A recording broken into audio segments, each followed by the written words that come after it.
આપ સૌને મારા પ્રણામ. જય જિનેન્દ્ર. મારી વાત શરૂ કરું એ પહેલાં મારે આભાર એટલા માટે માનવો જોઈએ કે ઘણા સમયથી હું પોતે પણ એવું ફીલ કરતી હતી કે આપણી આસપાસ કેટલા બધા મૃત્યુ થયા, કેટલા નિકટના લોકો છેલ્લા 2 વર્ષમાં આપણે જોયું હોય તો ફિલ્મ સ્ટાર્સથી શરૂ કરીને તમારા ગમતા એક્ટરથી શરૂ કરીને આપણા નિકટના મિત્રો, સ્વજનો, એક પછી એક કોરોનામાં કે બીજા કારણોસર આપણે છેલ્લા 2 વર્ષમાં નહીં ધારેલો આંકડો મૃત્યુનો આપણે એક્સપિરિયન્સ કર્યો. અને આપણે બધા ડરેલા હતા અંદરથી પણ થોડા ક્યાંક. આપણને બધાને મૃત્યુ શબ્દ જ કોણ ગયું, ફોન વાગે અડધી રાત્રે તો એમ થાય કે કોણ ગયું એમ. એવા લેવલ પર જ્યારે બધા હતા છીએ ત્યારે આ વિચાર કે આપણે જીવનના ઉત્સવની વાત કરીએ. ચાલો એક એવી વાત કરીએ કે જે આપણને બધાને થોડી પોઝિટિવિટી આપે, આપણને બધાને થોડું જીવવાનું બળ આપે, આપણને બધાને થોડું જુદું વિચારતા શીખવે. નહીં તો છેલ્લા 1.5 વર્ષમાં આપણે બધા જુવાન, વૃદ્ધ બધા વિશે આપણને એક ભય, એમને કોરોના છે એટલે પહેલું ત્યાંથી જે શરૂ થાય.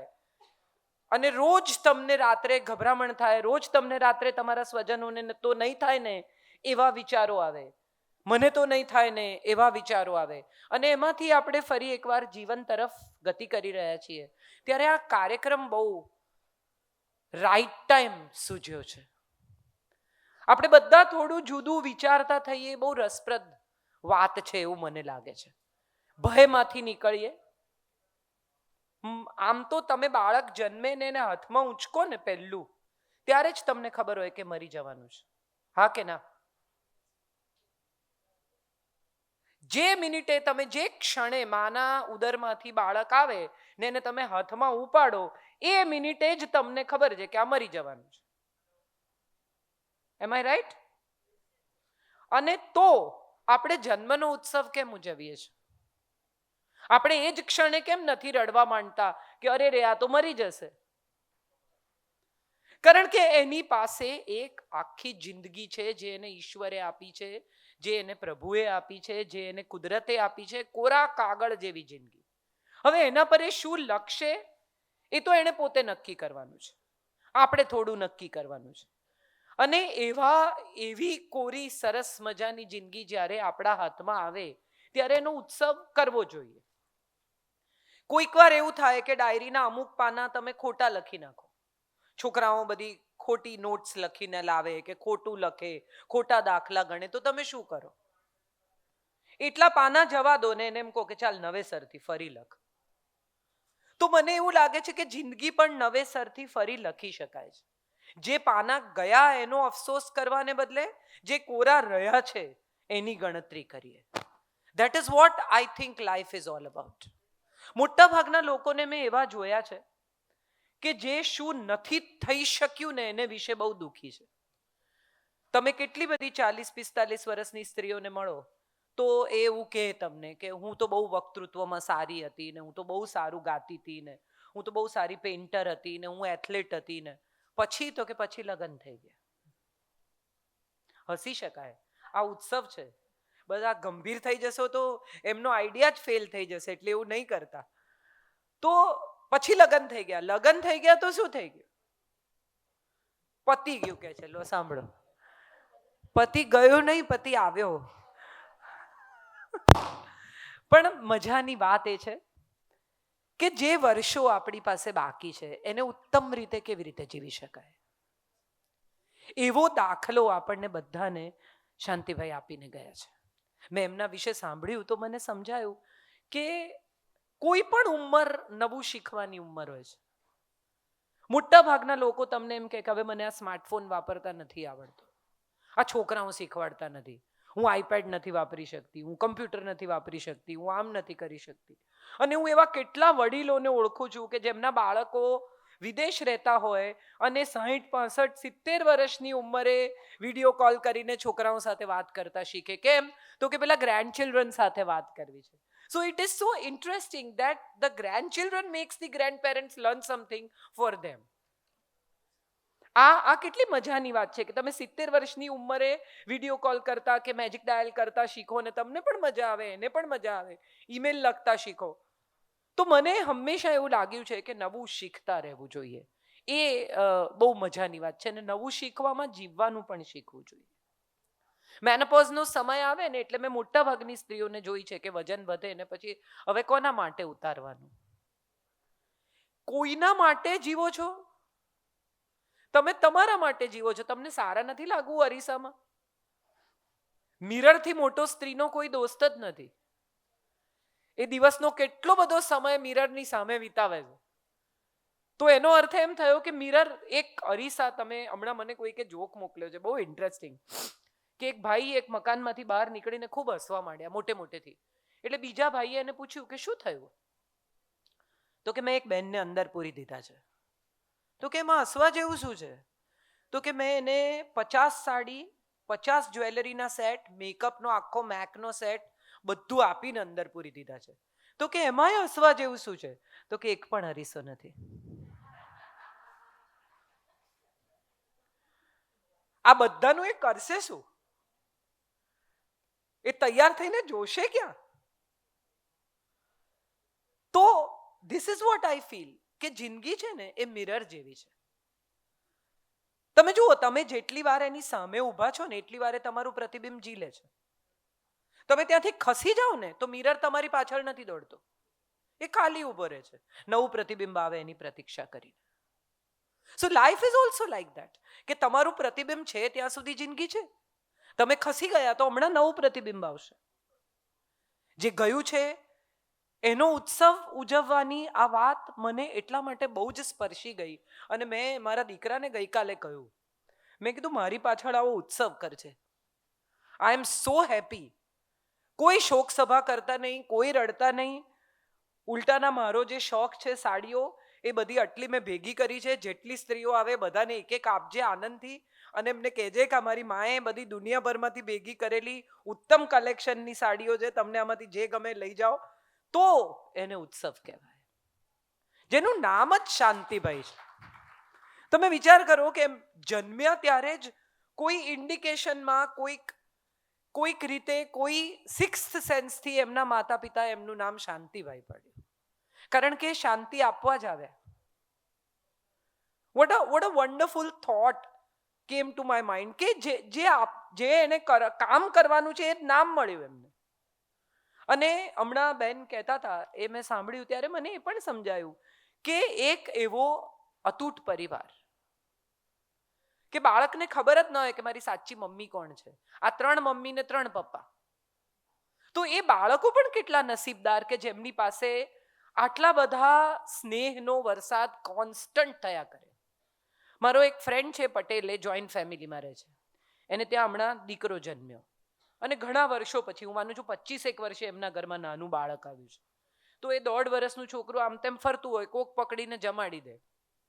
પછી થોડી વાર રહીને બીજું કોક પકડે કે જમ્યો કે નહીં, હવે એને ખવડાવે, ખાય નહીં એટલે એને જબરજસ્તી ખવડાવે, એ રડે. એટલામાં પેલું જે એને જમાડ્યું હોય એ પસાર થાય, અરે કે હમણાં તો એને મેં જમાડ્યો છે. તો કે કોઈએ કહેવું જોઈએ ને. હવે એ બિચારું 1.5 વર્ષના છોકરા ઉપર એને તો જે પકડે એ પકડીને જમાડી દે ને, તો જમી બી લે, એને ખબર બી નથી પડતી. પછી એવું નક્કી થયું કે જે અબીરને જમાડે આખા ઘરમાં અનાઉન્સ કરે કે અબીરે જમી લીધું છે. એટલે કોક એને ફટકારે નહીં બિચારાને કે ખાતો નથી, ચાલ. અરે પણ હમણાં તો બિચારો જમ્યો છે, ફરી કેવી રીતે ખાય? So this is what joint family fun is all about. This is what joint family love is all about. ઉત્સવ બહુ સુંદર શબ્દ છે. આપણે ભારતીય લોકો ઉત્સવ કહેલા છીએ. તમે જુઓ, લગ્ન પણ ઉત્સવ છે આપણે ત્યાં. આખો પરિવાર ભેગો થાય ને સારા સારા કપડાં ને શું કરવાનું ને કોણ શું કરશે ને. જન્મ પણ ઉત્સવ છે. અને હવે એવા લોકો શરૂ થયા છે કે જે મૃત્યુને પણ ઉત્સવ બનાવી રહ્યા છે. અમારા એક બહુ જ સારા મિત્ર છે જે લેન્ડસ્કેપિંગ કરે છે, આર્કિટેક્ટ છે. એટલે બધા એમની મસ્તી કરે, ક્યાંક અમે બધા ભેગા થયા પાર્ટીમાં કે તું તો માળી છે. હટ, તું તો માળી છે, આર્કિટેક્ટ થોડી છે.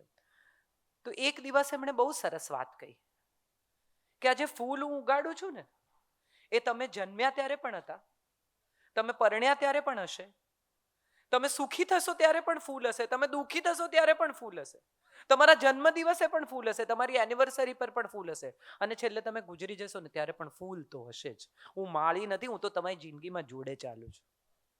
What a wonderful thought.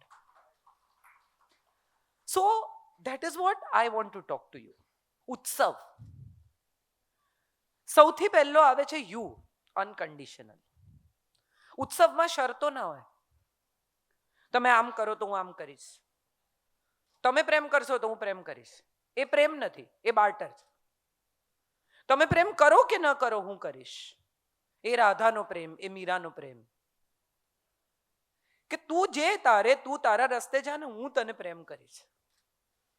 હું તારી પાસેથી કંઈ નહીં માંગુ, છતાં તને પ્રેમ કરીશ. એ અનકન્ડિશનલ લવ, એનો ઉત્સવ છે. અનકન્ડિશનલ રિલેશનશિપ એ જિંદગીનો ઉત્સવ છે. અનકન્ડિશનલ ગિવિંગ એ જિંદગીનો ઉત્સવ છે.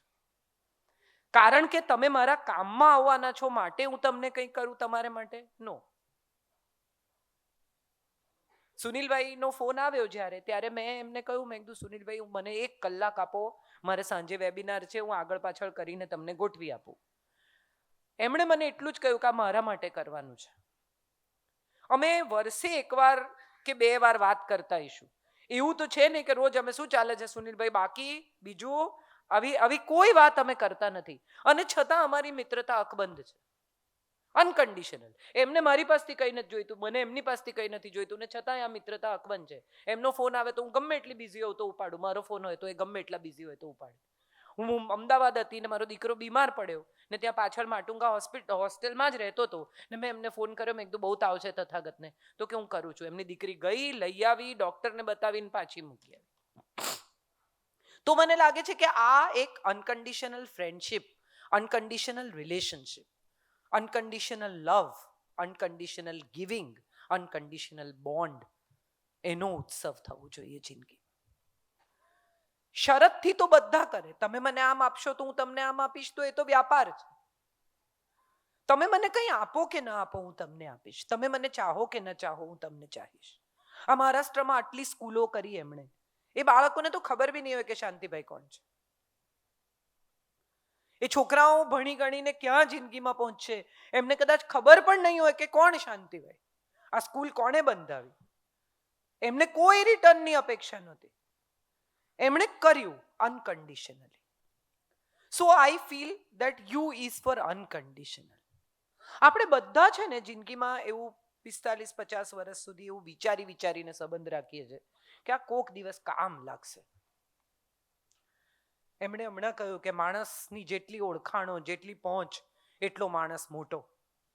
ઘણીવાર તમે જુઓ બેસણામાં જે ગયા ને એને માટે લોકો નથી આવતા, જે રહ્યા છે ને એને માટે આવે છે.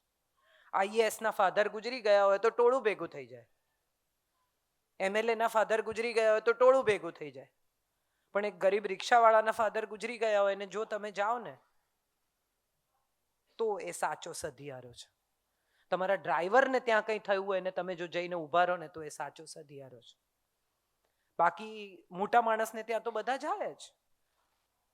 ઋષિ કપૂર ગુજરી જાય તો લોકો રસ્તે ઊભા રહીને એની સ્મશાન યાત્રા જુએ, ભલે ને કોરોના હોય.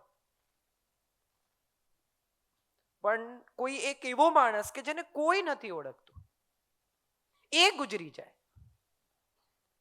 અને તો તમે ત્યાંથી પસાર થતા હો ને 2 મિનિટ તમારી ગાડી રોકીને તમે એની અર્થીને 2 સેકન્ડ માટે, 5 સેકન્ડ માટે કંધો આપો, તો હું માનું છું કે એ એક અનકન્ડિશનલ મૃત્યુનો, જિંદગીનો, બંનેનો સિમિલર વેમાં સ્વીકાર છે. આપણે એને ઓળખીએ છીએ કે આપણે એને નથી ઓળખતા એ મહત્વનું નથી, પણ એક દિવસ આપણે પણ જઈશું અને ત્યારે આપણી સાથે કોઈ હોય એ ભાવનાથી જો તમે અજાણ્યા માણસને પણ કંધો આપી શકો તો હું માનું છું કે એ યુ ફોર અનકન્ડિશનલ છે. T is four tolerance. છેલ્લા ઘણા વખતથી હું જોઈ રહી છું કે છૂટાછેડાના કેસીસ કેટલા બધા વધી ગયા છે. હજી તો કેટરરનું બિલ ચૂકવવું ને વિડીયો ન આવી હોય લગ્નની ત્યાં તો છોકરી ઘેર પાછી આવે ને મા બાપે કરોડો રૂપિયા ખર્ચ્યા હોય, શું થયું તો કે નથી ફાવતું. હવે આમાં નહીં ફાવવા જેવું શું છે એ તો મને પહેલા હજી સમજાતું જ નથી. મારા લગ્નને 27 વર્ષ થયા. એ તો તમને પહેલેથી ખબર જ છે કે ફાવશે તો નહીં જ. ત્યાં જઈને તમે તરત ગોઠવાઈ જશો, everything will be according to you, એવું શક્ય જ નથી. તમે એક નવા ઘરમાં દાખલ થયા છો. આપણે હોટેલમાં પણ જઈએ તો પહેલે દિવસે આપણને એ બેડ ઉપર, એ બાથરૂમમાં ઊંઘ નથી આવતી. અને દીકરી જે ગઈકાલ સુધી ભૂરા રંગની છત જોતી હતી, એ આજે આંખ ખોલીને સફેદ રંગની છત જુએ છે. એની આખી દુનિયા બદલાઈ જાય છે. ગઈકાલ સુધી 9 વાગે ઉઠતી હતી, આજે 6:30 ઉતરીને નીચે આવવું પડે છે, ઉઠીને બહાર આવવું પડે છે. તો એનું પણ વર્લ્ડ બદલાયું છે, તમારું પણ વર્લ્ડ બદલાયું છે. એક નવી વ્યક્તિ ઘરમાં હાજર થઈ છે. મારો એક ફ્રેન્ડ 35 વર્ષનો હિરેને પરણ્યો. એટલે મેં એને કહ્યું, મેં કીધું, Hiren, how is marriage treating you? તો મને કહે છે, પલંગની 2 બાજુથી નીચે નથી ઉતરાતું. હવે કોઈ બાજુમાં સૂતું હોય તો ઊંઘ કેવી રીતે આવે મને કે. એટલે એ 35 વર્ષ સુધી એ પલંગમાં આમ ત્રાસો સૂતો. હવે એને સીધા ડિસિપ્લિનમાં સૂવું. એ મને કે મારે ડિસિપ્લિનમાં સૂવું પડે છે. So that's also a fun of life. બાથરૂમમાંથી પાણી બહાર આવે ને કોઈ ટક ટક કરીને તમને કહે પાણી બહાર આવે છે. અત્યાર સુધી તમને કોઈ કશું કહેતું જ નહોતું. હવે એક નવી દુનિયા શરૂ થઈ છે, શેરિંગની દુનિયા, કેરિંગની દુનિયા, ટોલરેટિંગની દુનિયા. અને મેં હંમેશા જોયું છે કે સૌથી વધારે ટોલરન્સ પતિ પત્નીમાં જોઈએ, બંનેમાં. ઘણીવાર હું એવું માનું છું કે સ્ત્રીઓ બહુ એવો દાવો કરે કે અમે જ બધું સહન કર્યું. લગ્નના 25 વર્ષ પૂરા થાય અને બધા આવીને વિશ કરે તો કે બેન તમે સાચવ્યા તો સચવાયા, બાકી આને કોઈ રાખે એમ છે નહીં. પણ એવું હોતું નથી.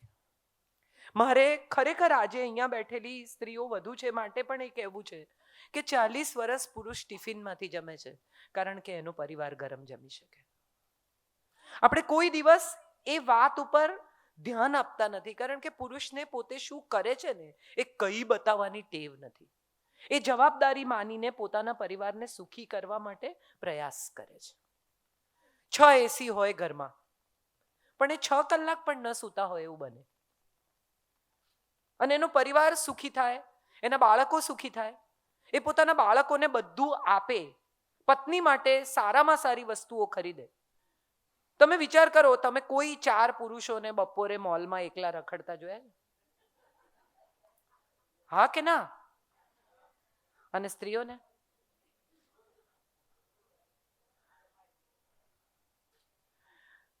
ફેર છે. જગતની દરેક વાતને આપણે આપણી રીતે જોતા શીખ્યા છીએ. સ્ત્રી સહન શક્તિની મૂર્તિ છે ને ત્યાગ છે ને બલિદાન છે. બહુ બાળપણથી તમને આવું મગજમાં ના, અરે બિચારી.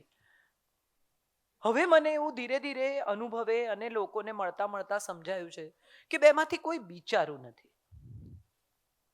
બંને સ્નેહથી, વાલથી, ટોલરન્સથી, સમાધાનથી, સમજણથી સાથે રહે તો સંસાર સુખી થઈ શકે છે. કોઈએ શું કામ બિચારા થવાનું? ઘણી પત્નીઓને મેં જોઈ છે કે હું કમાઉં નહીં ને એટલે મારા પર દાદાગીરી કરે. કરેક્ટ. હવે એ પત્નીઓને મારે સવાલ પૂછવો છે કે ઘરમાં રોકડા રૂપિયા આવે, સપોઝ 5 લાખ રૂપિયા લઈને પતિ આવ્યા, તો કોને આપે? પછી પત્ની એને ક્યાં મૂકે? અને ચાવી? તો હવે કહો કે કોણ દાદાગીરી કરે છે? અને માગે એમાંથી કે 2 લાખ કાઢી આપ, એને જ આપ્યા છે, તો પાછી પૂછે કેમ? એના પૈસા એને મૂકો આપ્યા, બેંક પૂછે છે કેમ? તો એનો અર્થ એમ થયો કે ઇક્વાલિટી આપણા ઘરોમાં હંમેશા હતી જ. ઇક્વાલિટી આપણા પરિવારોમાં હંમેશા હતી જ. આપણે ઇક્વાલિટીને જુદી રીતે જોતા થયા કારણ કે પશ્ચિમથી ઇક્વાલિટી આવી અને એ ઇક્વાલિટીએ સ્ત્રીને કારણ વગર બેફામ બનાવવાનો પ્રયત્ન કર્યો. આઈ જેન્યુઇનલી બિલીવ કે સ્ત્રીનું સ્ત્રીત્વ જ એનું ગૌરવ છે. માનું માતૃત્વ જ એનું ગૌરવ છે. તમે જુઓ, માણસને ઠોકર વાગે, પડે, કઈ દુખે, ગમે એટલા 50 વર્ષનો પુરુષ હોય, શું બૂમ પાડે? ઓ માં. આજ સુધી તમે કોઈને ઓ બાપ કહેતા સાંભળ્યો છે? તો એનો અર્થ એમ થયો કે માતૃત્વનું કેટલું ગૌરવ છે. એ ગૌરવ કરવાને બદલે મને છોકરું થઈ ગયું ને હવે હું ઘરમાં ફસાઈ ગઈ ને મને તો પૂરી દીધી ને તમે તો રખડ્યા કરો છો ને, આ કારણ વગર પશ્ચિમથી આવેલી માનસિકતા છે, જેને આપણે બદલવાની છે અને આપણા પછીની પેઢીએ તો ખાસ બદલવાની છે. ઇક્વાલિટી, તમે વિચાર કરો કે આપણે બહુ જ નાના હતા ત્યારે આપણે વાર્તા સાંભળતા હતા. હવે તો છોકરાઓને વાર્તા કીધી છે કે નહીં મને ખબર નથી, પણ એક હતી ચકી ને એક હતો ચકો. ચકી લાવી દાળનો દાણો ને ચકો લાવે ચોખાનો દાણો. That means it was equality. એવું નથી કહેતા કે ચકો ગયો ઉડીને દાળનો દાણો લાવ્યો, ચકો ગયો બિચારો ઉડીને ચોખાનો દાણો લાવ્યો. ચકી લાવી દાળનો દાણો, ચકો લાવે ચોખાનો દાણો, બે મળીને ખીચડી બનાવી. ધેટ મીન્સ આ ઇક્વાલિટીની વાર્તા તો આપણે સાવ નાના હતા ત્યારથી આપણને શીખવી છે કે ચકી ચોખાનો દાણો લાવે એમાં કઈ ઉપકાર નથી કરતી, કે ચકો દાળનો દાણો લાવે એમાં ઉપકાર નથી કરતો. ખીચડી બંને લઈને આવે તો જ બને છે. And that's the wonderful part of tolerance, જે હું માનું છું ઉત્સવમાં બહુ જ મહત્વની વાત છે. જ્યાં સહન શક્તિ હોય ને ત્યાં પળે પળ ઉત્સવ છે. જ્યાં તમે સામેની વ્યક્તિને સ્નેહથી સ્વીકારી શકો ને ત્યાં પળે પળ ઉત્સવ છે. Unconditional tolerance, surrender. S is for surrender. સ્વીકારો પરિસ્થિતિને, માણસોને. તમે શું બદલી શકો એમ છો? એકવાર ખરેખર તમે તમારી જાતને પૂછો કે તમે શું બદલી શકો એમ છો? તમારું ભૂતકાળ બદલી શકો એમ છો? તમારું ભવિષ્ય બદલી શકો એમ છો? ના. તો શું બદલી શકો એમ છો? આ ક્ષણ, હમણાં મને ગુસ્સો આવ્યો છે અને હું કંઈ ન કહું એ મારા કંટ્રોલમાં છે. એથી વધારે મારા કંટ્રોલમાં કંઈ જ નથી. આ પળ મારા કંટ્રોલમાં છે. પણ જો આ પળમાં હું બીજ વાવીશ તો એના ફળ મને આવતી પળમાં ચોક્કસ મળશે. હું મગજ નહીં ગુમાવું અને અત્યારે મુદ્દો ગળી જઈશ તો 10 મિનિટ પછી મને જે સામેની વ્યક્તિ હશે આવીને કહેશે કે એકચ્યુઅલી આઈ વોઝ રોંગ, મારી ભૂલ થઈ ગઈ. બાકી તો તમે વેર લઈ જ લીધું છે. એણે જેટલું કીધું એટલું સામે તમે કહી દીધું, વાત પૂરી થઈ ગઈ. હવે કોને સોરી કહેવાનું? If you have already fought and if you have already reacted and if you have already said what you want to, then who will say sorry to whom and for what? અને મજાની વાત એ છે કે આપણે બધા, સ્ત્રી હોય કે પુરુષ, સોરી કે ને એટલે તરત સામેના માણસના મૂડ સ્વિચ ઓન ની જેમ આમ તરત સારો થઈ જવો જોઈએ. મેં સોરી તો કહ્યું, પણ એની પહેલા શું કહ્યું? એના પણ તો ઘા વાગ્યા હશે ને. થોડી ધીરજ રાખો. તમારું સોરી એટલો બધો ઇમ્પોર્ટન્ટ મલમ નથી કે જે લાગે એટલે તરત આમ એના સીન ગળે પહેલા તો એનું મોઢું હસતું થઈ જાય છે. એટલું ઝડપથી સોરી કામ નથી કરતું અને દરેક વખતે પણ કામ નથી કરતું. Every time you think that you will apologize and you will change the situation, no, you cannot. No one can. કેટલાક ઘા એવા હોય છે કે જે આપણે રૂઝવી શકતા જ નથી. સામેની વ્યક્તિના મનમાં તમારા શબ્દોએ એવી ભયાનક ચીરો પાડ્યો છે કે એ ચીરો રૂઝાતા કાં તો સમય લાગશે ને કાં તો કોઈ દિવસ નહીં રૂઝાય. મને બહુ જ ગમે છે જૈનત્વની આ વાત કે જીભ ઉપર સંયમ રાખો ને તો તમે બહુ સારું જીવી શકો. સ્વાદ અને શબ્દ આ બે ઉપર સંયમ આવે ને એટલે જિંદગીમાં તમારે કોઈ દિવસ પ્રોબ્લેમ થાય જ નહીં. બહુ અદ્ભુત વાત છે. જીભ ઉપર જે દિવસે સંયમ આવી ગયો એ દિવસ તમારા પ્રશ્નો જ નથી રહ્યા. એક સ્વાદ છૂટી ગયો અને બીજા અર્થ વગરના શબ્દો છૂટી ગયા. આનાથી બેટર શિક્ષણ વિશ્વનો કોઈ ધર્મ આપી શકે જ નહીં. આ ઉત્તમ વાત છે જૈનત્વની. વિચારીને બોલવું ને સમજીને ખાવું, ઉણોદર રાખવો, આટલી જગ્યા છોડવી પેટમાં. ઠાંસીને ખાવું નહીં, કાલે મળશે, કાલ ઉગવાની છે. મોટા ભાગના લોકોને એવું છે કે મળ્યું છે કે મળશે, ખાઈ લો. અને પછી કોલેસ્ટ્રોલના, જે કોઈ હેલ્થના ફલાણા ઢીકણા. તમે જુઓ જે લોકો સહેજ ઓછું જમે છે ને ભૂખ કરતા, એ સૌથી હેલ્ધી લોકો છે. આ જૈનત્વનું શિક્ષણ છે ઉણોદરનું. થોડા ભૂખ્યા રહેવાનું. હવે બધા ડોક્ટર્સ તમને કહે છે સૂર્યોદય થાય પહેલા, સૂર્યાસ્ત થાય પહેલા ખાઈ લો. 16 hour ફાસ્ટિંગ આવ્યું હવે, ઇન્ટરમિટન્ટ. આજથી હજારો વર્ષ પહેલા જૈનત્વએ શીખવ્યું કે ભાઈ સંધ્યાકાળ પહેલા ખાઈ લેવું અને સવારે સૂરજ ઉગે પહેલા ખાવું નહીં, તો 16 અવર થઈ ગયા ને. આ ઇન્ટરમિટન્ટ ફાસ્ટિંગ શું છે? જૈનત્વમાંથી આવેલી વાત છે. અને આ તો કેટલા વર્ષો પહેલા કહી. પાણી ઉકાળીને પીવું, મુખપટ્ટી કેટલા વખત પહેલા બાંધતા હતા, હવે આ બધા માસ્ક આવ્યા.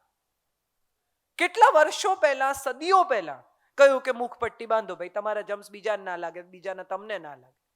સો ધેટ મીન્સ આ વૈજ્ઞાનિક ધર્મ સાથે જોડાયેલા આપણે બધા ધર્મને પણ સરેન્ડર કરીએ, પ્રશ્નો ન પૂછીએ, સમજીએ. Most of the times what happens is that we take children two, ચલો દેરાસર આવવાનું છે, ચલો આમ કરવાનું છે. પણ આપણે સાયન્ટિફિકલી ધર્મ સાથે આપણા નવા જનરેશનને, નવી પેઢીને સાંકળી શકતા નથી. કેટલા બધા મમ્મી પપ્પા એવું કહે કે પ્રણામ કરો, હાથ જોડો. હાથ કેમ જોડવાના? એનો જવાબ નથી. બસ મેં કહ્યું એટલે એ જવાબ નથી. તમારા 5 તત્વ અને તમારી 5 ઇન્દ્રિયો ભેગી થાય અને તમે અહંકાર, તમારો અંગૂઠો છૂટો પડે અને તમે અહંકારને નમાવો, એ પ્રણામ છે. સો ટીચ યોર ચિલ્ડ્રન કે પ્રણામ એ માત્ર કરવા માટેની વસ્તુ નથી, પ્રણામ એ અનુભવવાની વસ્તુ છે. દીવો કેમ કરવાનો? કારણ કે એક જ વસ્તુ ગ્રેવિટેશનથી વિરુદ્ધ છે, ઉપર જાય છે. જગત આખું ગ્રેવિટેશન ફોર્સમાં જીવે છે, ઉપરથી નીચે આવે છે. દીવાની જ્યોત નીચેથી ઉપર જાય છે, માટે એ ઉર્ધ્વ થાય છે. અને હું પણ એવી રીતે ઉર્ધ્વ થાઉં, મારામાં પણ પ્રકાશ પ્રગટે, એવી પ્રાર્થના દીપક સાથે કરવાની છે. ઠક દઈને દીવો સળગાવતી વખતે કુકરની સીટી જોજે, તો એનો કઈ મતલબ નથી. ન કરો, એના કરતા એટલું ઘી કોકને ખવડાવો. એક 5 સેકન્ડ 10 સેકન્ડ એ પ્રકાશને તમારી ભીતર પ્રવેશવા દો. એ 5 સેકન્ડ 10 સેકન્ડ તમે ત્યાં ઊભા રહીને એ પ્રકાશને અનુભવો. એ 5 સેકન્ડ 10 સેકન્ડ આંખ મીચીને એ પ્રકાશને તમારી અંદર પ્રગટવા દો, તો દીપક પ્રગટાવે. 2 ગુજરાતી બહુ અદ્ભુત ભાષા છે. 2 શબ્દો છે આપણી પાસે, સળગાવવું અને પ્રગટાવવું. ઘણા સળગાવે બીજાના ઘરમાં અને ઘણા પ્રગટાવે. તમારે શું કરવું છે તમે નક્કી કરો. તમારે પ્રગટાવવું છે કે તમારા હસબન્ડને જોયા હતા કાલે સીસીડીમાં? અહીંથી શરૂ થાય. પેલા ભાઈ ઘેર આવે એટલે કે સીસીડી ગયા હતા કાલે, તને કોણે કહ્યું? એ હું પછી કહીશ, પહેલા મને જવાબ આપો. નહીં કહું, જા. તું મારી જાસૂસી કરે છે? કેટલી સ્ટ્યુપિડ આર્ગ્યુમેન્ટ ક્યાંથી શરૂ થાય ને ક્યાં પહોંચે. સીસીડીમાં જોયા હતા, એમને કોફી ભાવે છે. આગળ ચર્ચા શું કામ કરવાની? હું ઘણી પત્નીઓને આવું કહું છું. મને જ્યારે અમુક વખતે કાઉન્સિલિંગ માટે ફોન આવે, ધ્રુસકે રડતા હોય, હું એમને સમજાવું કે હું કાઉન્સિલિંગ કરતી જ નથી બેન, પ્રાઇવેટ કાઉન્સિલ કરવાનું મારી પાસે કોઈ ઓથોરિટી નથી. પણ એ સમયે તો એ એટલા બધા દુઃખી હોય કે મારે એમની સાથે 5 મિનિટ વાત કરવી જ પડે. અને ત્યારે હું હંમેશા એમને કહું કે તમારી પાસે તમારા આટલા વર્ષોનો ડેટા નથી? તમે કેટલા વર્ષ સાથે કાઢ્યા? એ વર્ષોમાં તમે જે પ્રેમ આપ્યો, તમે જે સ્નેહ આપ્યો, તમે જે બાળક ઉછેર્યા, તમે એના માતા પિતાનું ધ્યાન રાખ્યું, એ કોઈ ડેટા તમારી પાસે નથી? હા છે, પણ એમની પાસે નથી. એમની પાસે નથી એવી તમને કેવી રીતે ખબર? તમે ધારી લીધું છે. I always feel that surrender to the situation, surrender to love, surrender to everything around you is the best way to live. આ પરિસ્થિતિમાંથી ઉત્તમ રસ્તો શું કાઢી શકાય? દૂધ ઢોળાયું એ પછી કોણે ઢોળ્યું એના પર ચર્ચા કરવાને બદલે પહેલું પોતું લઈ આવો. કોણે ધ્યાન ના રાખ્યું, આ કેવી રીતે ઉભરાયું, એ બધું એનાલિસિસ. આ તો બધું પોસ્ટમોર્ટમ છે, એનો કોઈ મતલબ જ નથી. તને કહ્યું તું ને અહીંયા ઉભા રહેવાનું, હા પણ ના ઉભો રહ્યો, હવે ઓલરેડી ઉભરાઈ ગયું છે. હવે 1 કલાક એને એમ કહેવું કે દૂધ ઉભરાય, અપશુકન થાય ને ફલાણું થાય ને આમ થાય ને ફલાણું થયું ને દૂધ કેટલું મોંઘું છે. આ બધા લેક્ચરનો મતલબ જ નથી. પોતાથી લૂછી નાખવાનું ને એમ કહેવાનું બીજી વાર ધ્યાન રાખજો, ચર્ચા પૂરી થઈ ગઈ. તમારી પોતાની એનર્જી પણ બને ત્યાં સુધી કન્ઝર્વ કરો. Surrender to the situation is the best way to live because we can't change anything. Nothing around us. માણસોને પણ બદલી શકાતા નથી. મોટા ભાગના લગ્ન જીવનનો સંઘર્ષ એકબીજાને બદલવાનો સંઘર્ષ. 90% of the whatever is happening is we are trying to change each other. અને સૌથી મજાની વાત શું છે તો કે તમને જે વસ્તુ બહુ જ ગમી હતી ને એ જ તમારે બદલવી છે.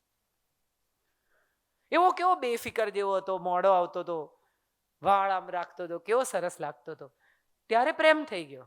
અને હવે 5 મિનિટ મોડું થાય તો મગજ છટકે તમારું, હું અડધો કલાકથી તૈયાર છું. નથી બેન, તમે અડધો કલાકથી તૈયાર, તમને 5 જ મિનિટ તૈયાર થઈ છે અને એમણે ઘણીવાર 10 મિનિટ રાહ જોઈ છે. બટ આપણે બધા સ્વકેન્દ્રી થઈ ગયા છે. મારું પેન, મારું દુઃખ, મારી તકલીફ, મારી ઉતાવળ, મારો ગમો, મારો અણગમો, હું. And I think that is where this surrender feeling goes away. Let's not do that. Let's surrender to the beautiful things of the world. કેટલી સુંદર ચીજો કુદરતે બનાવી છે. 5 તત્વો. તમે વિચારો, આ જળ, વાયુ, આકાશ, પૃથ્વી ન હોત તો આપણી પાસે શું હોત? અને જૈનત્વએ સૌથી પહેલું શીખવ્યું કે 5 તત્વોને સાચવો. હવે આપણે એકદમ ઝાડ ઉગાડો ને ફલાણું કરો ને એન્વાયરમેન્ટ સાચવો ને એકદમ જાગ્યા છીએ બધા. આ તો સદીઓ પહેલા કહી ગયા આપણા તીર્થંકરો કે environment protection is the best thing to live because તમારી અંદરના 5 તત્વો અને બહારના 5 તત્વો જો સમતામાં રહેશે, ઇક્વાલિટીમાં રહેશે તો પ્રશ્નો નહીં થાય. અને આ 5 તત્વો કયા છે તમે વિચારો તો તમને સમજાય. જળ શું છે? તમારો પરસેવો, તમારું આંસુ, એ જળ છે. એને પણ કંટ્રોલ કરો. એમ વેડફો નહીં ફાલતુ પરસેવો. મહેનત અને મજૂરી આવા 2 જુદા શબ્દો છે. મહેનત કરવી, મજૂરી ના કરવી. અગ્નિ, તમારો ક્રોધ, તમારું અગ્નિ છે, કંટ્રોલમાં રાખો. જો એ ભપકા મારીને બહાર નીકળશે તો બહારના વાતાવરણ સાથે સમતામાં નહીં રહે. So these 5 elements of the world are also so important, and within 5 elements are also so important, which I think we should keep in balance. અને જો તમે તમારા 5 તત્વોને સરેન્ડર થશો તો આપોઆપ તમે બહારના 5 તત્વો સાથે સમતા કેળવી શકશો. તમારા ક્રોધને સરેન્ડર થાઓ, તમારા આંસુને સરેન્ડર થાઓ, તમારા અસ્તિત્વને, પૃથ્વીને સરેન્ડર થાઓ. સૌથી મોટું તમારું અસ્તિત્વ શું છે? તો તમે ઊભા છો. તમે વિચાર તો કરો કે આ ગ્રેવિટેશન ના હોત તો આપણું શું થયું હોત? કેટલા લોકો, કેટલા વાહનો, કેટલા બિલ્ડિંગ, કેટલી ફ્લાઇટો ઉડે. આ બધાને પૃથ્વી ટોલરેટ કરે છે. અને આપણે શું કરીએ છીએ સામે? તો એને લાત મારીએ છીએ. Are we ever saying to the land? બહુ સરસ વાત કરી હમણાં એમણે કે એમણે એમ કહ્યું કે જમીન પર જઈને જુઓ નહીં ત્યાં સુધી કંઈ બને જ નહીં. શાંતિભાઈ એમ કહેતા કે હવે બધા લોકો છે, કોન્ટ્રાક્ટર છે, માણસ છે, એન્જિનિયર છે, એમના બાળકો કે હવે શું કરવા તમે જાઓ છો? તો કે ના, જમીન પર જઈને જોવું તો પડે જ. એ જમીન સાથેનું એમનું કનેક્શન કેટલી સમતામાં હશે કે એમની અંદરનું પૃથ્વી તત્વ એમને સ્તવન છેલ્લે મોકલીને એમણે કહ્યું કે તારા શરણે આવું છું. એ ભીતરના પૃથ્વી તત્વએ એમને કેટલા ઉજાગર રાખ્યા હશે કે એમણે એમ કહ્યું કે ચલો હવે જવાનો સમય છે, વેલકમ, નીકળીએ. જેને પણ ફિલ્મો જોવામાં રસ હોય એ એક ફિલ્મ જોજો, મીટ ધ જો બ્લેક. બહુ જ સુંદર અંગ્રેજી ફિલ્મ છે, બ્રેડ પિટની. મૃત્યુ સ્વરૂપે આવે છે અને 3 દિવસ જીવતા લોકોની વચ્ચે રહે છે કારણ કે કોઈને લઈ જવા આવ્યો છે. હું એવું માનું કે તમને તમારા મૃત્યુનો અણસાર આવે ને તો તમે જે જીવ્યા ને એ સાચું. હવે જવાનો સમય થયો છે, ટિકિટ કન્ફર્મ થઈ, કઢાવી તો બહુ ટાઈમથી રાખી હતી, હવે સીટ મળી, હવે આપણો જવાનો સમય થયો છે. અને જો તમને સમજાય કે મારા જવાનો સમય થયો છે તો એનો અર્થ એમ થયો કે પરમાત્માના પરમ તત્વ સાથે તમારું કનેક્શન એક બાળક જેટલું ઓન છે. બાળક એકલું હશે, એકલું રમે, એને કોઈક પરમ તત્વ સાથે કનેક્શન છે. એની આંખો કેટલી પ્યોર હોય. મને હંમેશા લાગે કે વૃદ્ધ છે ને એ બાળક જેવા ધીરે ધીરે થતા જાય. જિદ્દી નહીં. આ પાછું ઊંધું છે. ઘણા વૃદ્ધો એમ કે અમે તો બાળક જેવા, એટલે જિદ્દી નહીં. જિદ્દી બાળક, બગડેલું પણ બાળક હોય ને ડાયું પણ બાળક હોય. એટલે વૃદ્ધોએ બગડેલા બાળક જેવા નહીં થવાનું, સારા બાળક જેવા થવાનું. તો એનું એ ઇનોસન્સ, એની સાથેનું જોડાણ કેટલું અદ્ભુત છે. સો આઈ ફીલ હમણાંથી તો હું બહુ જ આ સરેન્ડરની ભાવનાને ખૂબ આત્મસાત કરી રહી છું કે જે છે આ જ છે, આમ જ છે, આમાં કંઈ બદલી નહીં શકાય. માણસો પણ આવા જ છે, પરિસ્થિતિ પણ આવી જ છે. Let's accept. માટે જ સરેન્ડર પછી તરત એક્સેપ્ટ આવે છે. તમે ઉત્સવનો સ્પેલિંગ જુઓ તો તમને સમજાય કે હવે એક્સેપ્ટ. જેવું તમે નમ્યા, જેવું તમે સરેન્ડર થયા, જેવું તમે છોડી દીધું, એવું તમે સ્વીકારવાનું શરૂ કર્યું. હવે તમને કોઈ સમસ્યા નથી. આ આવા જ છે, આ મોડા જ આવે છે. હવે તમને ઉશ્કેરાટ નહીં થાય, કારણ કે તમે પરિસ્થિતિને સરેન્ડર કરી દીધું. 3:30 શો હોય તો એમને 2:45 જ કહેવાનું, એટલે 3:15 સુધી આવી જશે. કઈ પ્રોબ્લેમ નથી. આ એક્સેપ્ટન્સ છે તમારું. મેં તમને કહ્યું હતું, તમે મને કહ્યું હતું, આનો કોઈ મતલબ જ નથી. અને કાં તો 2 ટિકિટ છૂટી પાડી નાખો. આ મારી ટિકિટ, આ તમારી ટિકિટ, તમારે જ્યારે આવવું હોય ત્યારે આવજો, હું પિક્ચર જોવા જાઉં છું. આ બીજો રસ્તો છે એક્સેપ્ટન્સનો. મારે તમારી, આમ તો બધા સામે જ જુએ છે, કોઈ એકબીજાની સામે જોતું નથી. તો એનો અર્થ એમ થયો કે તમે એકલા જુઓ કે બે એકલા જુઓ, પિક્ચર તો સામે જ જોવાનું છે. બાજુમાં કોઈ છે કે નહીં એનાથી તમને શું ફેર પડે? એ જ્યારે આવે ત્યારે. પણ ના, મારા કહેલા સમય ન આવ્યા. પ્રોબ્લેમ ઈગોનો છે. સરેન્ડર નથી માટે એક્સેપ્ટન્સ નથી. મારા પરિવાર સાથે તમે આમ કરો છો, મારી બેન આવી ત્યારે તમે જતા રહ્યા. બેન તમને મળવા આવી હતી કે એમને મળવા આવી હતી? જો ખરેખર એમને મળવા આવી હોય તો તમને ઈર્ષ્યા થશે. એ પાછો બીજો લેવલનો પ્રશ્ન થઈ જશે. એટલે રહેવા જ દો બધું. જેમ છે, જે છે એ શ્રેષ્ઠ છે. અને જો એને સરેન્ડર કરી શકશો, જો એને એક્સેપ્ટ કરી શકશો, તો જિંદગી અત્યંત સુખી છે. ઓફ લેટ મને ઉશ્કેરાટ થતો જ નથી. ભયાનકમાં ભયાનક ગઈકાલે રાત્રે મને ખબર પડી કે અમારા પરિવારમાં કોઈ ગુજરી ગયું છે ને મારે સુરત જવું પડશે. મારી સવારની ફ્લાઇટ હતી. મારી એક અહીંયા 11:30 વાગે મીટિંગ હતી, બહુ જ ઇમ્પોર્ટન્ટ. હું સાંજે ઘરેથી નીકળી, સુરત પહોંચી મોડી રાત્રે, ત્યાં એમને મળી શાંતિથી. સવારે 4:30 ઉઠીને નીકળી, અહીંયા પહોંચી, મીટિંગ કરી, અને મેં સુનિલભાઈને કહ્યું કે હું તમારા ઘરે નહીં આવું, હું સીધી આવીને તૈયાર થઈ જઈશ. Start changing yourself according to the situation. Mold yourself. ના, હું શું કામ બદલાવું? તમે બદલાવ. હું કેમ નમું? તમે નમો. હું નમું કારણ કે મારા પર ફળ આવ્યા છે. હું નમું કારણ કે હું વજનદાર છું. હું નમું કારણ કે મારે નમીને તમને સરેન્ડર થઈને તમને એક્સેપ્ટ કરવા છે. આપણે બધાનો પ્રશ્ન એ છે. અને ઘણી વખત મને એવું લાગે છે કે માતા પિતા સાથે સ્પેશિયલી આપણે આપણા માતા પિતાને બહુ જજ કરીએ છીએ. એમણે આમ ના કર્યું, એમણે તેમ ના કર્યું, એમણે અમારી સાથે આવું કર્યું, એમણે અમારી સાથે તેવું કર્યું. ટ્રસ્ટ મી, દરેક માતા પિતા પોતાના પેર ઓફ શૂઝમાં બેસ્ટ જ કરતા હોય છે.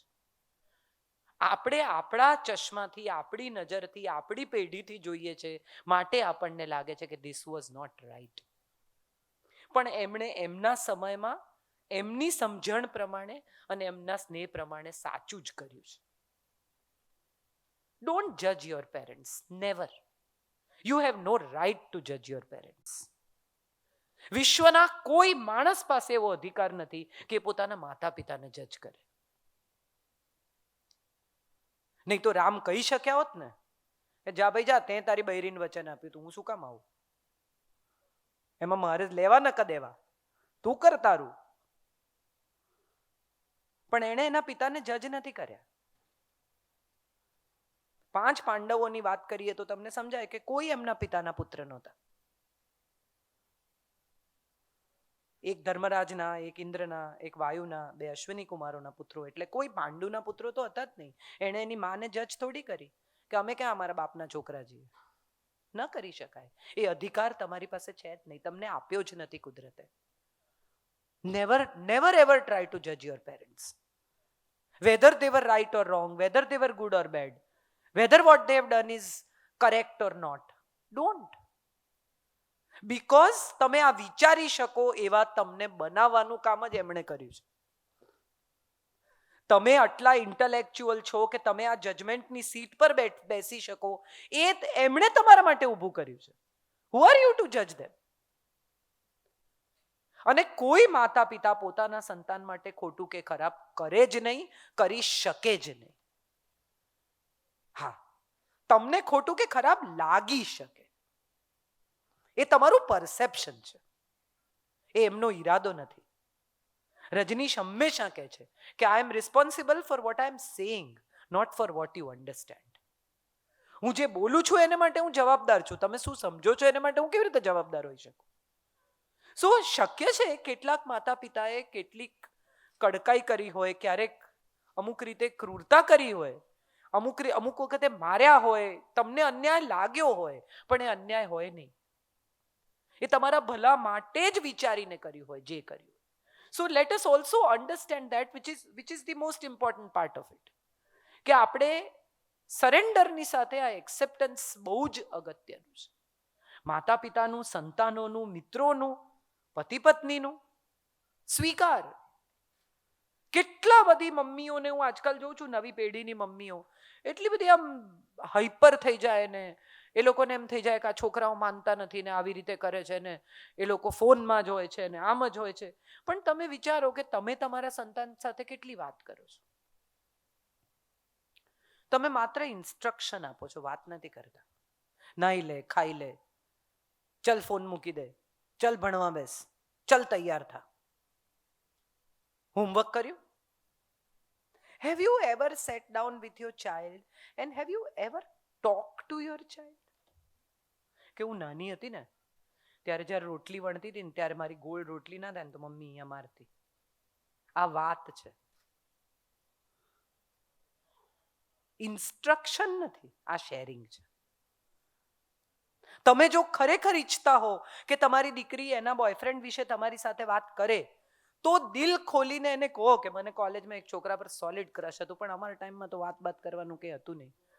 કોણ જાણે ક્યાં હશે, ગમતો તો બહુ ને બધાને, કોક તો કોક હોય જ, ગમતા જ હોય. બેન્ચો તમે જઈને જુઓ, કોલેજોની નામ કોતર્યા જ હોય, લોકો જતા હોય છે જોવા. હજી તો that's okay, but if you start sharing you will get sharing. આપણને ઘણી વાર એમ થાય કે મા બાપ કંઈ બોલ્યા નહીં, મા બાપે અમારી સાથે વાત કરી નહીં, ગુજરી જાય ઘણી વાર માતા પિતાને. તમને એવી ફિલિંગ થાય કે યાર they did not open up. Yes, they did not open up because you did not have enough time to sit and listen to them. તમે પૈસા કમાવામાં, તમારી જિંદગીમાં એટલા વ્યસ્ત રહ્યા કે એ એમનું હૃદય ખોલીને તમારી સાથે વાત કરી શકે એટલો સમય તમને મળ્યો જ નહીં. અને પછી આપણને બહુ અફસોસ થાય, પછી આપણને એમ થાય કે અરે યાર માણસ જતો રહ્યો, આમ કહ્યું હોત તો સારું થાત, આમ થયું હોત તો સારું થાત. એને બદલે છે ત્યારે કરી લઈએ. Isn't that a better idea? મને હંમેશા, મને જેટલી વાર ક્યારેય પણ કોઈની સાથે ઝઘડા થાય, મેં વચ્ચે તો મારા ફેસબુક પર બી લખેલું કે રોજ એક માણસને અમસ્તો ફોન કરવો અને રોજ એક માણસની તમને એમ લાગતું હોય કે તમે એને હર્ટ કર્યું છે તો માફી માંગવી. કોરોનામાં ઉત્તમ આ પ્રવૃત્તિ છે દિવસની. લોકડાઉનના સમયમાં મેં રોજ એક માણસને અમસ્તો, જેને હું ભૂલી ગઈ છું વર્ષોથી, મહિનાઓથી, એને મેં ફોન, શું ખબર, અને એ બી તમને નવાઈથી પૂછે, એટલે એમ જ ખાલી ફોન કરે. એમ તમે કહો કે હા એમ જ ખાલી તમારી ખબર, એટલે કંઈ જ કામ નહોતું. એમ કે ના, એટલે કામ વગર આપણને કોઈ ફોન કરી શકે એવું પણ આપણે સ્વીકારવા તૈયાર નથી. આપણે કેટલા બધા બાર્ટરમાં ઘૂસી ગયા છીએ કે આપણે એવું સમજતા થઈ ગયા છે કે માણસ કામ વગર ફોન કરે જ નહીં, કોઈ તમારી ખબર પૂછે જ નહીં. Just like that, people don't believe. So do that. કોઈ સ્કૂલની મિત્ર, બાજુવાળા જેની સાથે તમે કદી વાત ના કરતા હો. અમારા બાજુવાળા છે એ બહુ અદ્ભુત છે. તમે જો 10 રૂપિયા કિલો બટાટા લાયા હો તો એને 9 રૂપિયા જ મળ્યા હોય. તમે ઘરમાં એક વાર પોતું કરાવતા હોય તો એ 2 જ વાર કરાવતા હોય. તમારી દૂધી કદી કુણી હોઈ શકે જ નહીં. કેમ આવી દૂધી લાયા, તે ત્યાંથી જ શરૂ કરે તમારી સાથે. એટલે શરૂઆતમાં મને બહુ ઇરિટેશન થતું હતું અમે જ્યારે રહેવા ગયા ત્યારે. પછી મને એમ થયું કે મેં શું વાંધો, એને મારો વાંક કાઢવામાં કેટલી મજા આવે. એટલે મને કે કેમ આવી દૂધી લાય, એટલે હું કહું મને નથી આવડતી યાર. કૂણી દૂધી કોને કહેવાય? આમ છે ને બેન, નખ મારી જોવાનું, અને એને એટલી મજા આવે મને શીખવવાની. અને 10 મિનિટનું અમારું કન્વર્સેશન, જેમાં she would love to tell me what she knows. It's okay. એના આખા દિવસમાં એ 10 મિનિટ સૌથી અગત્યની છે કે એણે કોને, કાજલ ઓઝા વૈદને કીધું કે કૂણી દૂધી કોને કહેવાય. એ એનું અચીવમેન્ટ છે, કરવા દો. લાયઝોલ નહીં વાપરવાનું, મોંઘું પડે એમ. અને હું પણ એટલા બધા આશ્ચર્યથી એમને કહું કે એમ તો શું લાવવાનું? બ્લેક ફિનાઇલ. ઓ અચ્છા, હવે હું જઈશ તો લઈ આવીશ તમારે માટે. અને એકચ્યુઅલી એ તમારા માટે બ્લેક ફિનાઇલ લઈ આવે. હવે 35 રૂપિયાનું બ્લેક ફિનાઇલ, તમે પ્રેમથી એને 35 રૂપિયા આપો ને એને થેન્ક યુ કહો, એનો તો દિવસ બની ગયો. અને નીચે ચાલતી વખતે બાકીની સ્ત્રીઓને કહે કે કાજલબેનને ખબર જ નહોતી કે બ્લેક ફિનાઇલ પણ આવે છે. બોલો, એમાં હું ક્યાં અજ્ઞાની સાબિત થાઉં છું? એને વર્જિનિયા વુલ્ફ નથી ખબર, એને કીટ શેલી બાયરન નથી ખબર, એને ચંદ્રકાંત બક્ષી નથી ખબર. હું એને એવું કહું કે હવે બ્લેક ફિનાઇલની વાત છોડ, બક્ષી સાહેબે શું લખ્યું છે કહેજો મને. શું કામ?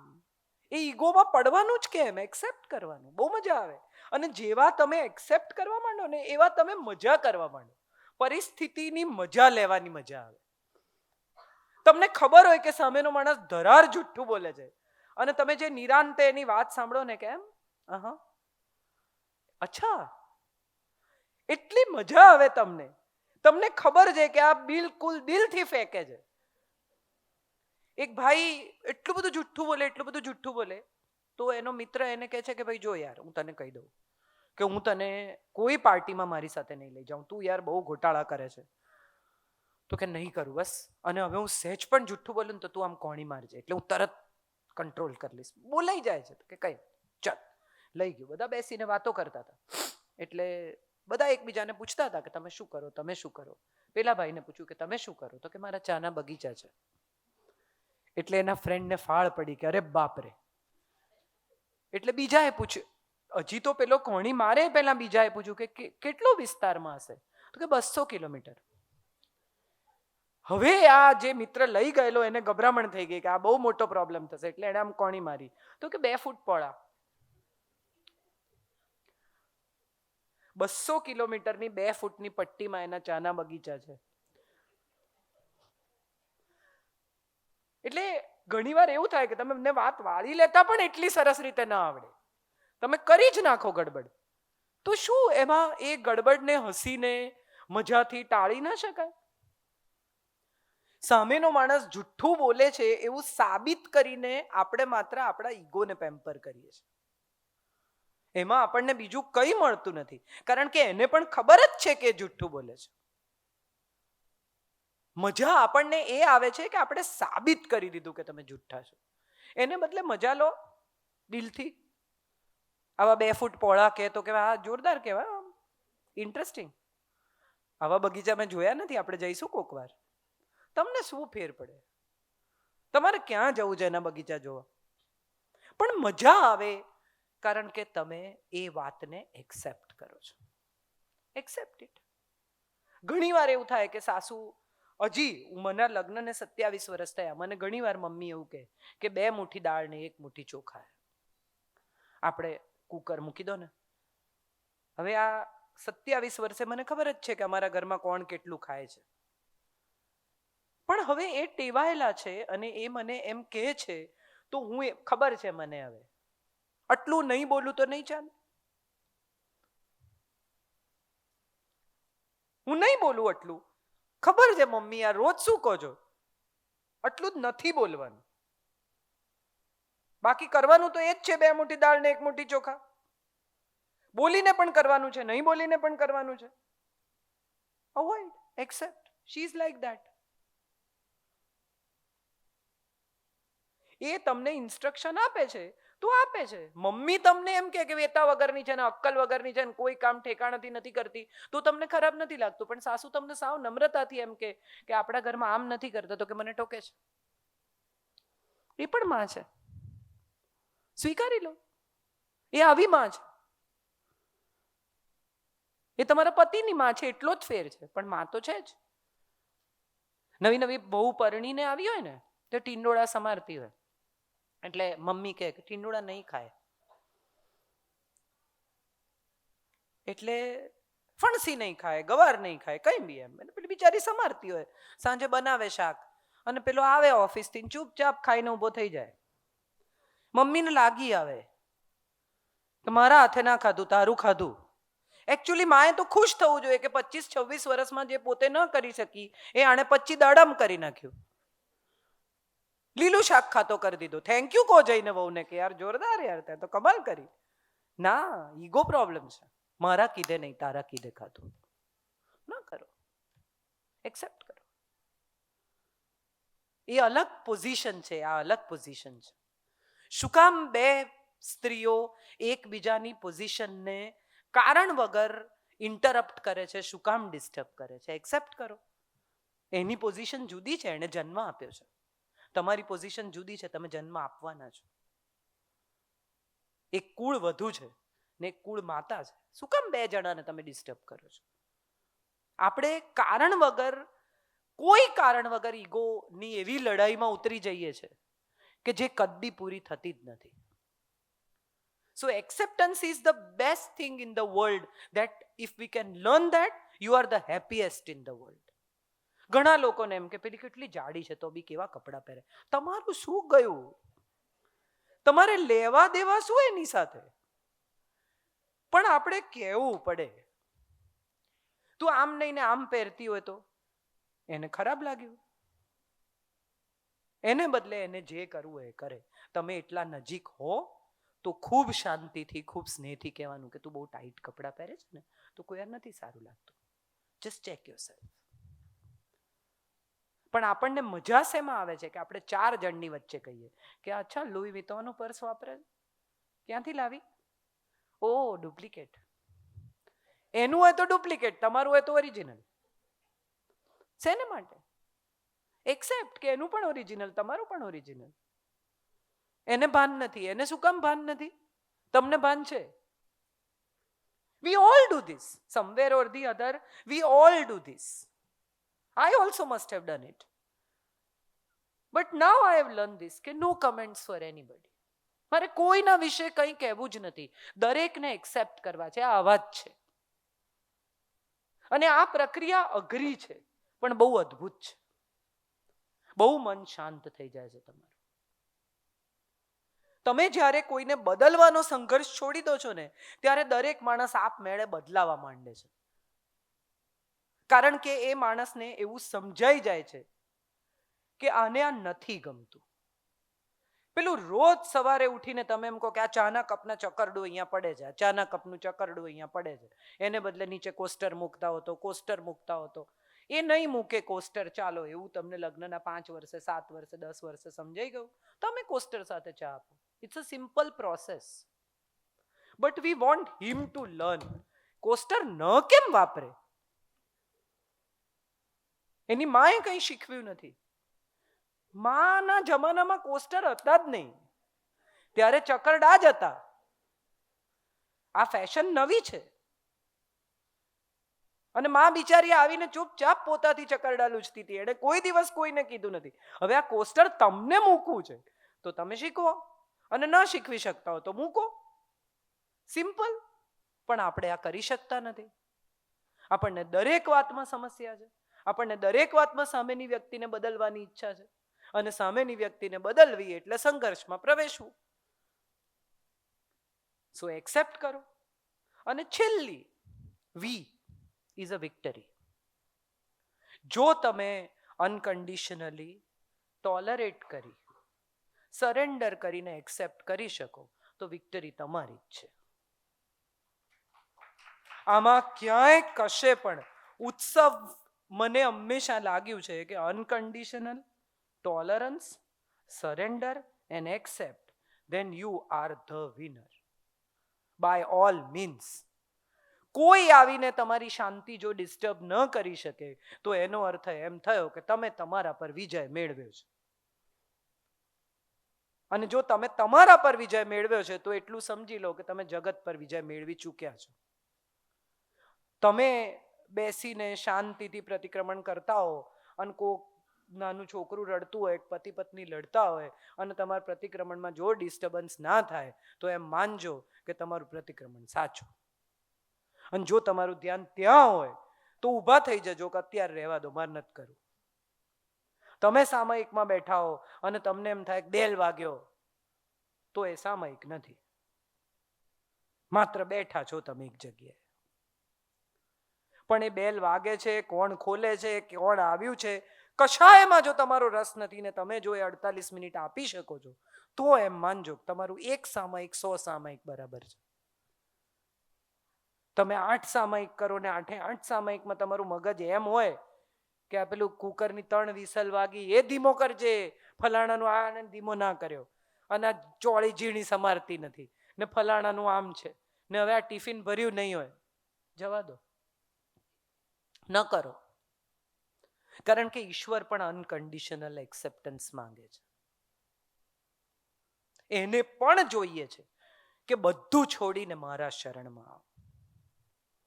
સર્વધર્મ પરિત્યાજ્ય મામેકમ શરણમ વ્રજ. બધું છોડ અને એકવાર દિવસમાં 1 સેકન્ડ માટે પણ સંપૂર્ણપણે જો તું મારો વિચાર કરી શકે તો આપણી વચ્ચે એ 1 સેકન્ડ ઇનફ છે. એને 5 કલાક 7 કલાક જોઈતા જ નથી, એની જ પાસે એટલો ટાઈમ નથી. આટલા લાખો કરોડો લોકો એને યાદ કરે છે. એને 1 જ સેકન્ડ પૂરતી છે. એ જે ઝબકારો થાય ને તમે એની સાથે 1 સેકન્ડ માટે જોડાયા, it is enough for him.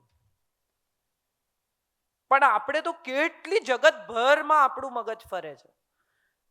અને તમે વિચાર કરો કે માણસ જાય શું કામ, તો કે માગવા. આપણે કોઈ પણ ધર્મસ્થાનમાં શું કામ જઈએ તો કે માગવા. આટલું કરી દે, આમ કરી દે, ફલાણું કરી દે. કોઈ જઈને એમ કહે છે કે થેન્ક યુ યાર, મારા હાથ પગ ચાલે છે, મારી આંખો સરસ જુએ છે, મને ભૂખ લાગે છે, 10:30 તો આંખો મીચાઈ જાય છે, છોકરાઓ ડાયા છે, જિંદગીમાં કંઈ પ્રોબ્લેમ નથી, આજ સુધી રિક્ષામાં જવું નથી પડ્યું ને જવું પડે તો રિક્ષા તરત મળી ગઈ છે, થેન્ક યુ સો મચ, મને કંઈ નથી જોઈતું. આવું તો આપણે કોઈ દિવસ જઈને કહેતા જ નથી.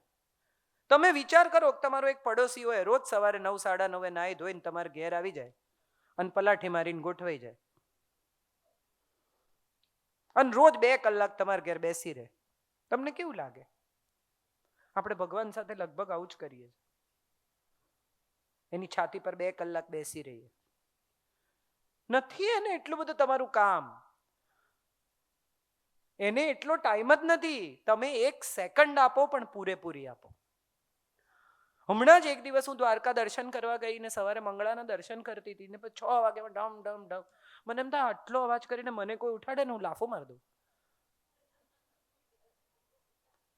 તમે વિચાર કરો કે તમને કોઈ સવારના પરમાં આટલો બધો અવાજ કરીને ઉઠાડે, એને નહીં કંટાળો આવતો યાર કોઈ દિવસ?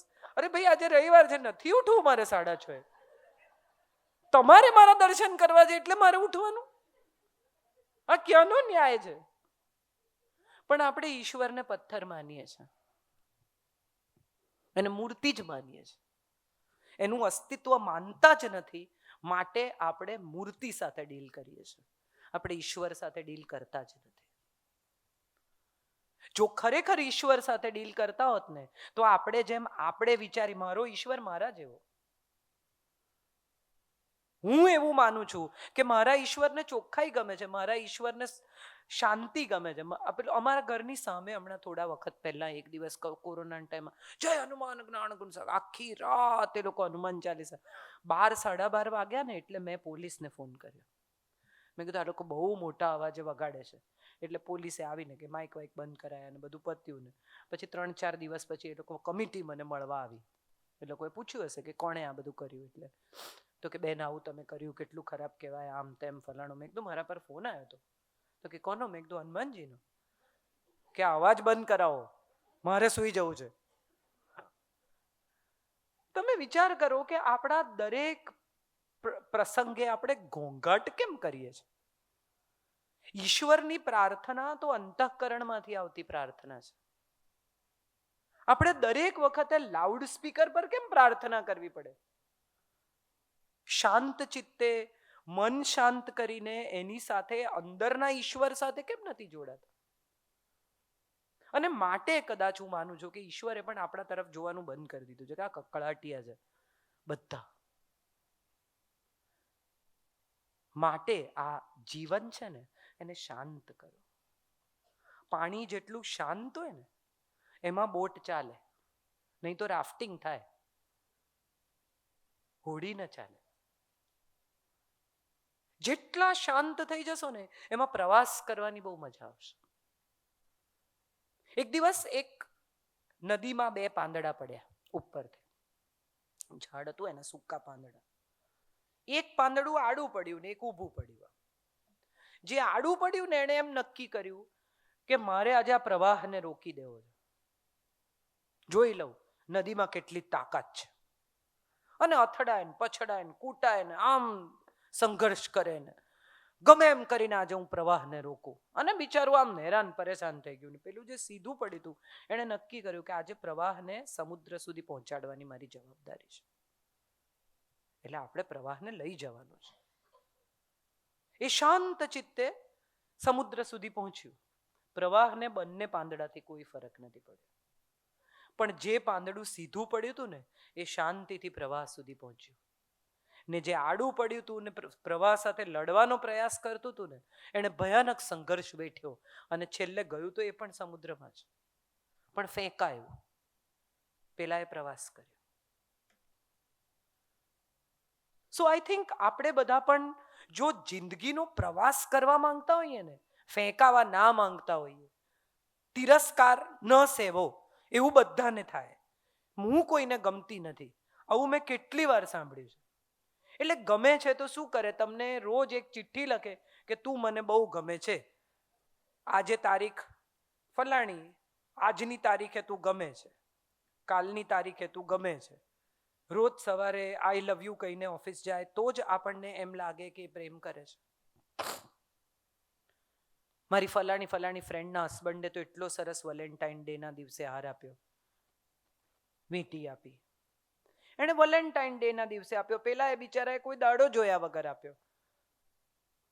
એટલે પેલું ગણાયું, આ ન ગણાયું. એને પાસે જ્યારે પૈસા આવ્યા ત્યારે એણે એમ કહ્યું કે લે ભાઈ આ ત્રિભુવન ભીમજીનું વાઉચર, તને જે ગમે લઈ આવજે. He was a simple man. He did not know how to express. હું લાવું છું એ તને નથી ગમતું એવું કોણે કીધું? હવે તમે યાદ કરો તો તમને તરત સમજાય કે બહારગામ ગયા હતા ને એકવાર સિલ્કની સાડી લાવેલા ત્યારે તમે રિએક્ટ કરેલું ગ્રીન. હું ગ્રીન તો ક્યાં પહેરું જ છું. ત્યારથી એણે નક્કી કર્યું કે હવે હું નહીં લાવું, તું તારી મેળે લઈ આવો, ધેટ્સ બેટર. તમે શર્ટ લાવ્યા ત્યારે એણે કોઈ દિવસ રિએક્ટ કર્યું છે બ્લુ? ચલ સારું થયું મારા 2 શર્ટ તું લઈ આવી. એક્સેપ્ટન્સ તમે માનો કે ના માનો પુરુષોના પક્ષે વધુ છે. And which we have to accept. એક પુરુષ પોતાના કપડાં લાવવાની જવાબદારી સ્ત્રીને આપી શકે છે. એક સ્ત્રી પુરુષના લાવેલા કોઈ કપડાં આનંદથી એક્સેપ્ટ કરી શકતી નથી. મારે હાટું પાટણથી પટોળા પછી અંડરલાઈન મોંઘા લાવજો, સસ્તા નહીં ઉપાડી લાવતા. મોંઘા લાવજો, સસ્તા ઉપાડી ના લાવતા. જો હું તમને પહેલા જ કહી દઉં. અને પાછું એની સામે એવું છે કે જો ખરેખર પટોળું લઈ આવે ને એમ કે કેટલાનું, અને પેલો એમ કે 1.5 લાખ રૂપિયાનું, તો કે છેતરાઈ ગયા. કોઈ રીતે આપણે માનતા નથી. ના આમ ના આમ ના આમ ના આમ. અને પછી કોઈ એમ કે તું મને સમજાતી નથી, તો કે બોલો હું તો સિમ્પલ છું. મારા જેટલી સરળ સ્ત્રી તમે ગોતજો, એક બીજી નહીં મળે. પણ બીજી હવે જોઈતી જ નથી, આ એકથી જ ધરાઈ ગયા છે. બીજી ક્યાં ગોતવા જાય? So the fun part of the stories, આપણે બધાએ હસીને એમને યાદ કર્યા. આંખમાં આંસુ સાથે ગયેલી વ્યક્તિને પાછળ છે ને વ્યક્તિ હંમેશા સ્મૃતિ મૂકી જાય છે. જગતની દરેક વ્યક્તિ, તમારો રિક્ષાવાળો હોય, તમારો કામવાળો હોય, તમારા ડ્રાઈવર હોય કે તમારા જીવનસાથી હોય, એ પાછળ ઢગલો સ્મૃતિ મૂકી જાય છે. માતા પિતા હોય તો બાળપણથી શરૂ કરીને અત્યાર સુધીની તમારી પાસે કેટલી સ્મૃતિઓ છે. અને આ સ્મૃતિ છે ને એ માણસને અમર કરી નાખે છે.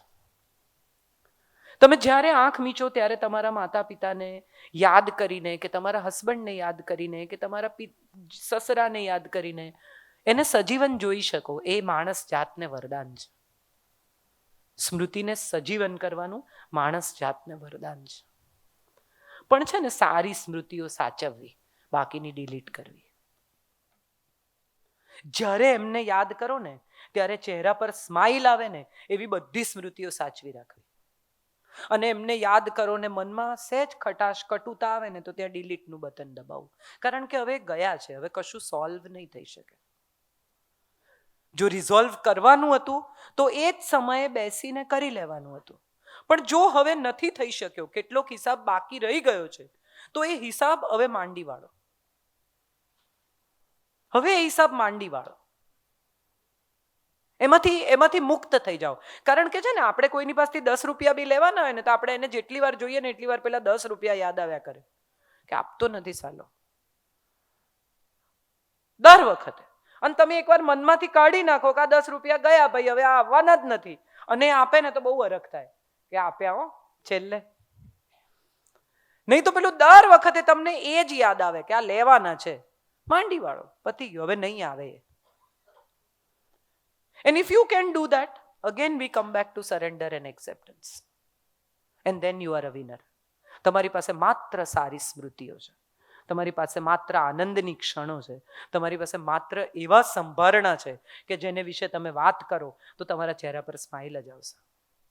તમે યાદ કરો તો તમને અત્યારે બધાને જ, મારી સાથે બધા અગ્રી કરશે કે જેની સાથે બહુ રડ્યા હતા ને એને યાદ કરીએ ને તો હવે હસવું આવે. અને જેની સાથે બહુ હસ્યા હતા ને એને અત્યારે યાદ કરીએ ને તો આંખમાં પાણી આવે. આ આપણા બધાની નબળાઈ છે. કારણ કે આપણે સુખ શાશ્વત જોઈએ છે, પરમેનન્ટ. સુખ ઉપર પરમેનન્ટનો સિક્કો જોઈએ છે.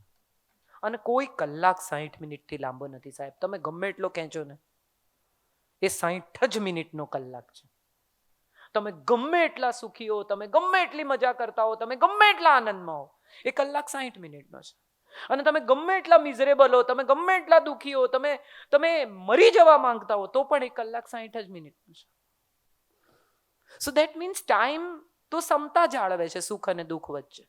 કાળને કોઈ ફરક નથી પડતો સુખ ને દુઃખની વચ્ચે. એ તો તમને એટલો જ સમય આપે છે, સુખનો પણ ને દુઃખનો પણ. હવે કયો સંઘરવો ને કયો ફેંકી દેવો એ તમારા ઉપર છે. એ તમારે નક્કી કરવાનું છે. એને તો તમને સમતા આપી કે આ સુખનો કલાક પણ 60 મિનિટનો ને દુઃખનો કલાક પણ 60 મિનિટ. અને તારી મેમરીને એટલી જીબી, હવે તારે શું રાખવું છે એ તું નક્કી કર. વધુ પડતી જીબી તમે વાપરી નાખશો દુઃખમાં તો દર વખતે જ્યારે વાત કરશો ત્યારે બિટરનેસ જ આવશે. અને એ જીબી જો તમે વાપરી નાખશો તો તમે બિટર થઈ જશો. એ જીબી જો તમે સાચવીને સુખની ક્ષણોને યાદ કરશો તો હું માનું છું તમે સુખી થશો. નક્કી તો આપણે જ કરવાનું છે. So the ultimate truth of life is we are all going to die. None of us in this world has come with a permanent stay. અને જો જવાનું જ છે તો આનંદથી, સુખથી, મજાથી આ પ્રવાસનો આનંદ લઈને જઈએ. પાછા જઈશું ત્યારે પૂછશે તમને કે કંઈ જોયું, મજા કરી, આનંદ કર્યો કે લડ ઝગડ કરીને જ પાછા આવ્યા છો. માનવ શરીર એમ કહેવાય છે કે કેટલી યોની પછી મળે છે. હું તો એક જ જન્મમાં માનું છું, વન લાઈફ વન ટાઈમ. પણ જે લોકો પુનર્જન્મમાં માનતા હોય એ લોકોએ એવું પણ વિચારવું જોઈએ કે આપણે શું કામ એવા કોઈ પણ કર્મચક્રમાં ફસાવું છે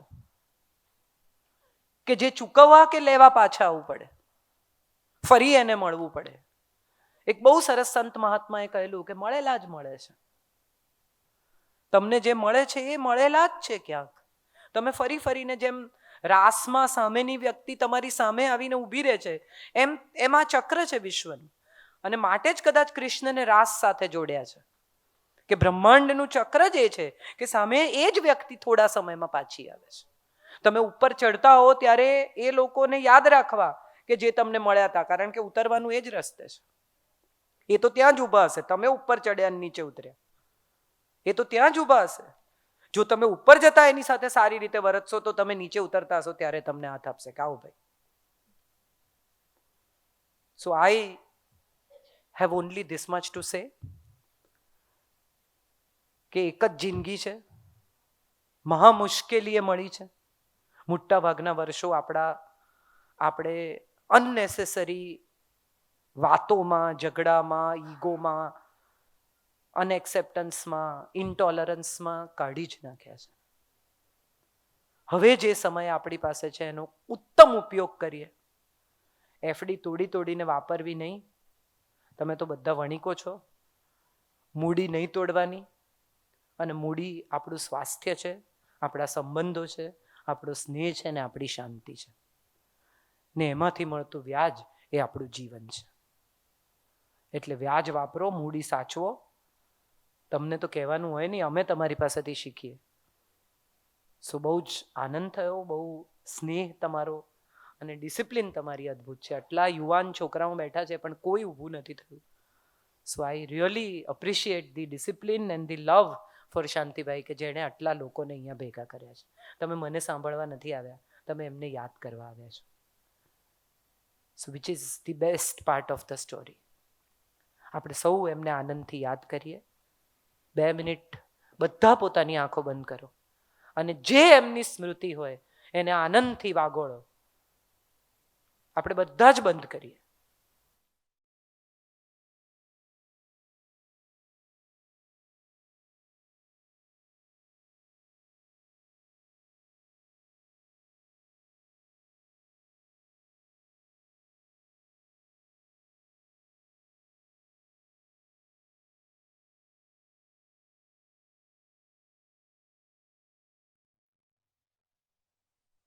જય Jinendra. Thank you so much.